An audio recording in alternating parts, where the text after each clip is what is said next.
जी students, जो हमारा हमने लास्ट टाइम लेक्चर शुरू किया हुआ था, हम क्या कर रहे थे, एप्लीकेशंस ऑफ हाइड्रोजन बॉन्डिंग। क्या कर रहे थे, हम बात कर रहे थे एप्लीकेशंस ऑफ हाइड्रोजन बॉन्डिंग की। और एप्लीकेशन ऑफ हाइड्रोजन बॉन्डिंग में हमने क्या क्या किया था, हमने कर लिया था थर्मल स्टेबिलिटी, जिसमें हमने किया था कि कंपेयर किया था फर्स्ट ए से लेकर 7th ए तक के कंपाउंड के मेल्टिंग और बॉइलिंग पॉइंट्स को।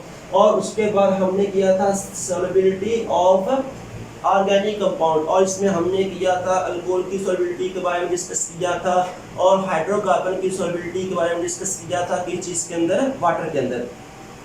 और इसके बाद हमने किया था स्ट्रक्चर ऑफ आइस किया था, और स्ट्रक्चर ऑफ आइस में से हमने 2 या 3 अलग शॉर्ट क्वेश्चन निकाले थे, रीजनिंग क्वेश्चन, और बड़े अहम शॉर्ट क्वेश्चन थे। इसके बाद हम आ जाएंगे, जो हमारा आज का काम होगा, आज हम ये 3 पॉइंट करेंगे। नंबर 1 आ जाएगा रीजनिंग एक्शन, नंबर 2 आ जाएगा hydrogen bonding in living cell के डीएनए में, और उसके बाद आ जाएगा फूड प्रोडक्ट्स के अंदर या फूड पार्टिकल्स के अंदर। इसके बाद जो हमने नेक्स्ट करना है, ये आ जाएगा हाइड्रोजन बॉन्डिंग इन पेंट्स आ जाएगा। तो पहले मैं लेके चलता हूँ जी, हम बात करते हैं रीजनिंग एक्शन को। तो जो हमारा 4th पॉइंट होगा, बेसिकली तो हमारा आज का ये फर्स्ट पॉइंट है, लेकिन लेक्चर वाइज हमारा ये कौन सा आ जाएगा, ये वाला 4th पॉइंट आ जाएगा, क्योंकि पहले 3 हम ऑलरेडी स्टडी कर चुके हैं। तो ये आ जाएगा जी। इसमें हमने करना है कि जब हम बात करते हैं वाटर की, हम क्लींजिंग एक्शन की बात करने जा, क्लींजिंग एक्शन की,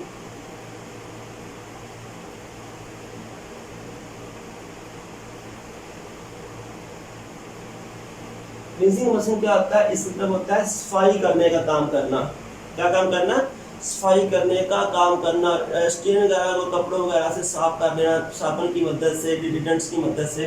तो जब हम बात करते हैं, हम बात करते हैं जी सोप का, सोप आ जाएगा या डिटर्जेंट्स आ जाएंगे। इसके 2 पार्ट्स होते हैं। नंबर 1 इसका जो पार्ट होगा, हम उसको नाम दे दें, इसका आ जाएगा पोलर पार्ट, और उसके बाद जो नंबर 2 इसका आ जाएगा, वो आ जाएगा नॉन पोलर। कौन सा आ जाएगा, इसका पोलर पार्ट आ जाएगा, और दूसरा क्या आ जाएगा, नॉन पोलर आ जाएगा। और जब हम वाटर की बात करते हैं, तो वाटर के बारे में ये तो हम बार बार कर चुके हैं कि वाटर क्या होता है, एक पोलर कंपाउंड है। वाटर क्या होता है, वाटर एक पोलर कंपाउंड है। वाटर के बारे में ये हम बार बार कर चुके हैं कि वाटर एक पोलर कंपाउंड है। अब पोलर कंपाउंड क्या काम करेगा, तो वाटर इसका जो पोलर पार्ट होगा, क्या होगा, पोलर पार्ट होगा किस चीज का, सोप का या डिटर्जेंट्स का, ऑफ सोप, या इसके साथ आपकी बुक में लिखा हुआ है डिटर्जेंट्स। क्या लिखा हुआ है, डिटर्जेंट्स लिखा हुआ है। तो वो क्या काम करेगा, वो काम करने का मेक हाइड्रोजन बॉन्डिंग। क्या काम करेगा, वो करने का हाइड्रोजन बॉन्डिंग किस चीज के साथ, विद वाटर। वो वाटर के साथ क्या काम करेगा, हाइड्रोजन बॉन्डिंग कर लेगा। ठीक होगी बात, तो वाटर के साथ हाइड्रोजन बॉन्डिंग कर लेगा। और उसके बाद जो नॉन पोलर पार्ट होगा, क्या होगा, जो नॉन पोलर पार्ट होगा। अब नॉन पोलर पार्ट कहाँ पे जाएगा, वो अवे फ्रॉम वाटर। कहाँ पे जाएगा, अवे फ्रॉम वाटर। के जो नॉन पोलर पार्ट होगा, वो वाटर से कहाँ पे चला जाएगा, दूर चला जाएगा। अब वो कौन सा आ सकता है, वो बेंजाइल आ सकता है या अराइल आ सकता है।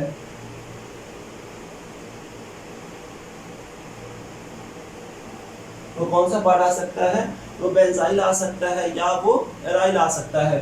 तो अब हमने क्या काम किया है कि वाटर एक्चुअल में क्या काम करेगा, जब हम सफाई के लिए सोप इस्तेमाल करते हैं या जब डिटर्जेंट इस्तेमाल करते हैं, इसके जो पोलर पार्ट्स होते हैं, जो स्टेन वगैरह होते हैं, एक्चुअली में वो मोस्टली नॉन पोलर होते हैं।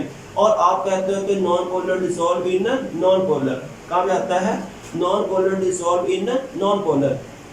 तो ये क्या काम करते हैं, सोप वगैरह, इसका जो पोलर पार्ट होता है वाटर के साथ अट्रैक्शन कर लेता है, और वाटर के साथ अट्रैक्शन करने की वजह से वो अपने साथ स्टीम वगैरह को निकाल के बाहर लेके आ जाता है। क्योंकि इसका जो नॉन पोलर पार्ट होता है, ये उसके साथ अट्रैक्शन कर लेता है और वाटर से दूर जाता है। उसके साथ अट्रैक्शन करेगा तो वाटर के साथ ही वहाँ से बाहर आ जाएगा। सही होगी बात। तो हम क्या काम करेंगे, इस तरह हम इसको इस्तेमाल कर लेंगे सफाई में। अब उसके बाद जो हम कर देते हैं नेक्स्ट हमारे पास आ जाएगा जी, जो नेक्स्ट आ गया है, नेक्स्ट हम करने जा रहे हैं hydrogen bonding in food products. Next आ जाएगा, हम बात करने जाएंगे हाइड्रोजन बॉन्डिंग इन फूड। पहले हम फूड की बात करते हैं और डीएनए की बात बाद में कर लेते हैं। अब फूड प्रोडक्ट्स में हम लेके आ जाते हैं से हाइड्रोजन बॉन्डिंग आल्सो फूड के अंदर भी हैविंग हाइड्रोजन बॉन्डिंग। यहाँ पे भी क्या हो सकता है, यहाँ पे भी हो सकता है जी हैविंग हाइड्रोजन बॉन्डिंग के फूड प्रोडक्ट्स के अंदर भी हाइड्रोजन बॉन्डिंग मौजूद हो सकती है। क्या हो सकता है कि इसके प्रोडक्ट्स के अंदर भी क्या हो सकता है, हाइड्रोजन बॉन्डिंग मौजूद हो सकती है। क्या हो सकता है, इसके अंदर भी हाइड्रोजन बॉन्डिंग मौजूद हो सकती है। अब होता क्या है, होता ये वाला है कि इससे हम बात कर लेते हैं प्रोटीन्स की। इसकी बात कर रहे हैं प्रोटीन्स की। अब प्रोटीन्स बने होते हैं अमाइनो एसिड के साथ। प्रोटीन्स किससे बने होते हैं, अमाइनो एसिड के साथ। अब जो अमाइनो एसिड है, अगर मैं इसके स्ट्रक्चर की बात करता हूँ तो अमाइनो एसिड का जो स्ट्रक्चर होता है, पहले हम प्रोटीन की बात करते हैं। तो प्रोटीन को हम ये पे कर देंगे, यहाँ पे आ जाएगा NH2 ग्रुप आ जाएगा, आगे आ जाएगा C, इधर आ जाएगा R, यहाँ पे आ जाएगा H ग्रुप, ये आ जाएगा डबल बॉन्ड O और यहाँ पे आ जाएगा H। ये होगा अमाइनो एसिड। जब अमाइनो एसिड आपस में कंडेंस करते हैं तो क्या बन जाता है, ये प्रोटीन बना लेता है। तो एक मैंने अमाइनो एसिड ये लिख दिया है और उसके बाद दूसरे अमाइनो एसिड को मैं यूं लिख देता हूँ कि ये यहाँ पे आ जाएगा H और यहाँ पे आ जाएगा कार्बन, यहाँ पे आ जाएगा अल्काइल ग्रुप, ये आ जाएगा हाइड्रोजन और ये आ जाएगा कार्बोक्सिल ग्रुप। ठीक होगी बात। तो ये इधर से आपने वाटर को रिमूव करेगा।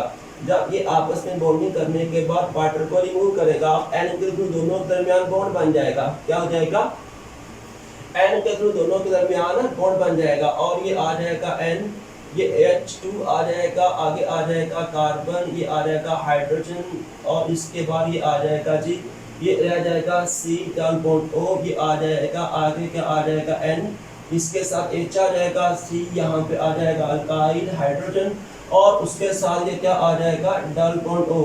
अगर ये भी आगे बॉन्ड काट जाएगा, ये भी आगे बॉन्ड काट जाएगा, फिर हम क्या काम करेंगे कि ये मेरे पास यहाँ पे क्या रह जाएगा, H रह जाएगा। ठीक होगी बात। और इधर से किसी और मीन के साथ बॉन्डिंग करने के बाद OH यहाँ से रिप्लेस हो जाएगा। हम ये करेंगे कि ये मेरे पास जो स्ट्रक्चर आ जाएगा, ये आ जाएगा स्ट्रक्चर ऑफ प्रोटीन। इस तरह के ना अमाइनो एसिड आपस में लार्ज नंबर कंडेंस करने के बाद क्या करते हैं, प्रोटीन्स को बनाते हैं। अब इसमें क्या होता है कि अब ये एक दूसरे के साथ जब हमारे पास क्लोरो अमाइनो एसिड 10 तो अमाइनो एसिड आपस में मिलेंगे तो खास तरह की प्रोटीन बनेगी। तो ये इन दी फॉर्म ऑफ हेलिक्स होंगे। किस फॉर्म में आ जाएंगे, ये इन दी फॉर्म ऑफ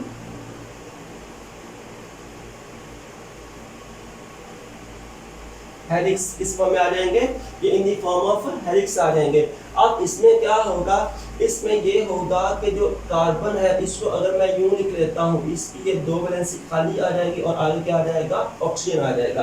क्या आ जाएगा, ऑक्सीजन आ जाएगा। एक इसके पास ये बचा होगा और उसके बाद ये N होगा, ये क्या काम करेगा, इसके साथ H है, इसके साथ क्या है, H है। ये आगे इधर दोनों तरफ बॉन्डिंग कर रहा है, इसके पास एक क्या वो H है। तो ये दोनों कहाँ पे आ जाएंगे, एक दूसरे के बिल्कुल पैरेलल आ जाएंगे। क्या हो जाएगा, एक दूसरे के बिल्कुल ये आ जाएंगे पैरेलल। जब हम प्रोटीन्स की बात करेंगे तो यहाँ पे ये बहुत सारे जब एक दूसरे के साथ मिलने के बाद एक बड़ा स्ट्रक्चर बना देंगे तो इसका नाम दे देंगे हेलिक्स का, कि यहाँ पे ये एक चेन की फॉर्म में मिले हुए होंगे। किस फॉर्म में होंगे, ये एक चेन की फॉर्म में मिलने के बाद एक बड़ा स्ट्रक्चर बनाएंगे, डिफरेंट तरह की ये लेयर बनाएंगे। उसमें से एक लेयर को मैं नाम दे रहा हूँ हेलिक्स का। तो यहाँ पे क्या होगा, हेलिक्स में क्या होता है कि ये जो कार्बोनाइल होगा ये वाला और उसके बाद ये वाला ग्रुप, ये एक दूसरे के क्या आ जाएंगे, पैरेलल आ जाएंगे। और पैरेलल आने के बाद ये क्या काम करेंगे, एक दूसरे के साथ काट जाएंगे इंटरमॉलिक्यूलर फोर्स। क्या काट जाएंगे, ये एक दूसरे के साथ पैरेलल आने की वजह से क्या काम करेंगे, इंटरमॉलिक्यूलर फोर्स काट जाएंगे। और इंटरमॉलिक्यूलर फोर्स के करने की वजह से प्रोटीन की क्या हो जाएगी, एक स्पेसिफिक शेप हो जाएगी। क्या हो जाएगा, इसकी स्पेसिफिक शेप हो जाएगी। इसको हम डिस्ट्रॉय करेंगे, उसके स्ट्रक्चर को हीट करके, तो उसको हम कह देंगे डिनेचरेशन ऑफ प्रोटीन। इसके बाद नंबर 2 पे हम इसी का बी पार्ट करने जा रहे हैं। इसके बी पार्ट में हम लेके आ जाएंगे इन डीएनए। कहाँ पे होता है, डीएनए में। अब डीएनए में क्या होता है, डीएनए में ये होता है कि डीएनए क्या होता है, डीऑक्सीराइबोन्यूक्लिक एसिड। क्या होता है, ये होता है जी डीऑक्सीराइबोन्यूक्लिक एसिड होता है जी। अब इसमें क्या होता है, DNA consist of 2 different strands इसमें आ जाएगा, इसमें थ्रेड्स यहाँ पे आ सकते हैं। अब उसमें क्या होता है, इसमें जो होती है नाइट्रोजन बेस, क्या होती है, यहाँ पे हो सकती है नाइट्रोजन बेसिस। क्या यहाँ पे आ जाएगा, नाइट्रोजन बेसिस आ जाएंगी। अब नाइट्रोजन बेसिस क्या काम करती है, यहाँ पे कौन कौन सी हो सकती है, तो यहाँ पे हाइड्रोजन बॉन्डिंग यहाँ पे आ सकती है। नंबर 1 आ जाएगा एडेनिन, उसके बाद आ जाएगा गवानिन, उसके बाद आ जाएगा थाइमिन, उसके साथ आ जाएगा साइटोसिन। यहाँ पे डीएनए में डिफरेंट तरह की होती हैं नाइट्रोजन बेसिस, 4 तरह की, एडेनिन, गवानिन, थाइमिन और साइटोसिन। तो आप बात कर लेते हैं कि डीएनए डबल स्ट्रैंडेड होता है, तो एक इसका थ्रेड ये आ जाएगा और दूसरा उसके बाद इसको मैं न्यू ड्रा कर देता हूँ कि अगर एक ये इसका ये आ जाएगा तो दूसरा इसका फिर ये आ जाएगा। ठीक होगी बात। अब ये इसका जो थ्रेड है ये बना होता है जी, ये थ्रेड जो बना होता है इसके अंदर 3 चीजें आ सकती हैं। नंबर 1 आ सकता है फास्फेट ग्रुप, नंबर 2 आ जाएगा डीऑक्सीराइबोज शुगर और तीसरा आ जाएगा नाइट्रोजन बेस्ड डीएनए। इन तीनों से मिलकर बना होता है। और ये जो थ्रेड है इसके अंदर जो आ जाएगा, नंबर 1 आ जाएगा फॉस्फेट ग्रुप। क्या आ जाएगा यहाँ पे, इसके अंदर आ जाएगा जी फॉस्फेट ग्रुप आ जाएगा। और इसके बाद नंबर 2 पे जो आ जाएगा वो आ जाएगा पेंटोज शुगर। क्या यहाँ पे आ जाएगा, इसके बाद आ जाएगा वो आ जाएगा पेंटोज शुगर, वो होगा डीऑक्सी। इसको लिख लेता हूं, दूसरा आ जाएगा डीऑक्सी शुगर। ये इसके अंदर ये चीजें आ सकती हैं, डीऑक्सी शुगर आ जाएगा और साथ का रहेगा फॉस्फेट ग्रुप। ये दोनों इस थ्रेड को बनाएंगे। इसके अलावा नाइट्रोजन बेसिस होंगी, ये एक दूसरे के साथ मिलने के बाद ये यहाँ पे दोनों थ्रेड्स को आपस में कंबाइन करती हैं। क्या करती हैं, दोनों थ्रेड्स को आपस में कंबाइन करवाती हैं। अब होता क्या है कि एक अब यहाँ पे होता है से मैं ये कर देता हूँ, एक यहाँ पे थ्रेड है, इसके अंदर यहाँ पे नाइट्रोजन बेसिस थ्रेड है, यहाँ पे एडेनिन है, यहाँ पे गवानिन है, यहाँ पे साइटोसिन, यहाँ पे थाइमिन है। तो ये दोनों क्या काम करेंगी, दूसरे थ्रेड के साथ आगे बॉन्डिंग करेंगी। Adenine always pair up with thymine, guanine always cytosine, ये आ जाएगा और ये आ जाएगा एडेनिन के साथ। अब इनके दरमियान आ जाएगी हाइड्रोजन बॉन्डिंग। क्या यहाँ पे आ जाएगा, इनके दरमियान आ जाएगी हाइड्रोजन बॉन्डिंग आएगी। और ये एक आप जो मैं स्ट्रक्चर यहाँ पे ओपन करके लिखा है, लेकिन हम यहाँ पे क्या काम करेंगे कि यहाँ पे अगर एडेनिन है तो यहाँ पे थाइमिन है, यहाँ पे गवानिन है तो यहाँ पे साइटोसिन है, और ये दोनों एक दूसरे के साथ लिंक कर जाएंगे ड्यू टू हाइड्रोजन बॉन्डिंग। क्या होगा, एक दूसरे के साथ लिंक कर जाएंगे ड्यू टू हाइड्रोजन बॉन्डिंग। और डीएनए की क्या काम करेंगे, कारा उसको डबल हेलिक्स में कन्वर्ट कर देगी। अब उसके बाद आ जाएगा, हम बात करने लगे हैं पेंट की। जो पेंट का जो एडहेसिव एक्शन होता है, अडहेर क्या होता है,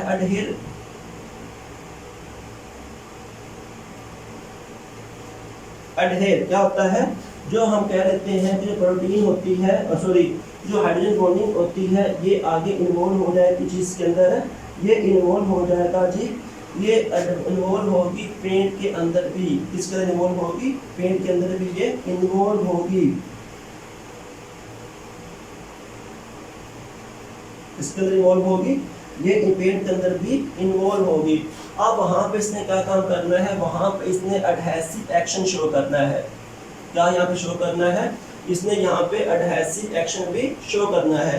अब एडहेसिव एक्शन क्या होता है कि हाइड्रोजन बॉन्डिंग के ऐसे पेंट पार्टिकल आगे इस जगह पे चिपकने की सलाहियत में आ जाते हैं।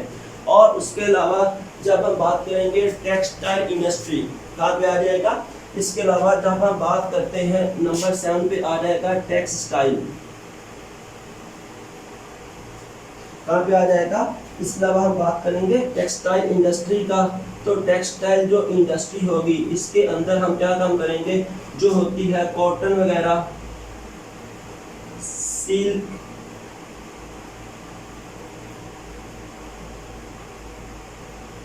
और फाइबर्स, ये भी सारे इसके अंदर क्या मौजूद होता है, इसके अंदर भी ये मौजूद होता है हाइड्रोजन बॉन्डिंग। क्या इसका मौजूद हो सकता है, इसका मौजूद हो सकता है हाइड्रोजन बॉन्डिंग, जो कपड़ों को टेंसाइल स्ट्रेंथ मुहैया करता है। क्या काम करता है, उनको टेंसाइल स्ट्रेंथ फराहम करता है। तो ये जो आज हमने किया है, ये हमारा आज का टॉपिक मुकम्मल हो गया। कौन सा हमारा टॉपिक था, हाइड्रोजन बॉन्डिंग डिफरेंट कंपाउंड्स के अंदर उसका कौन सा एक्शन हो सकता है। तो ये मैंने डिटेल के साथ आपको करवा दिया कि फ्रीजिंग एक्शन में आ जाएगा, फूड प्रोडक्ट में आ जाएगा, डीएनए में आ जाएगा, उसके बाद कहाँ पे आ जाएगा, टेक्सटाइल इंडस्ट्री में आ जाएगा। तो ये हमारा आज का काम यहाँ पे मुकम्मल होगा और नेक्स्ट हम आगे चले जाएंगे फिजिकल फिनोमिना की जानब, that is evaporation, melting point, boiling point, freezing point, vapour pressure वगैरह, जो हमारा इंशाल्लाह नेक्स्ट लेक्चर होगा।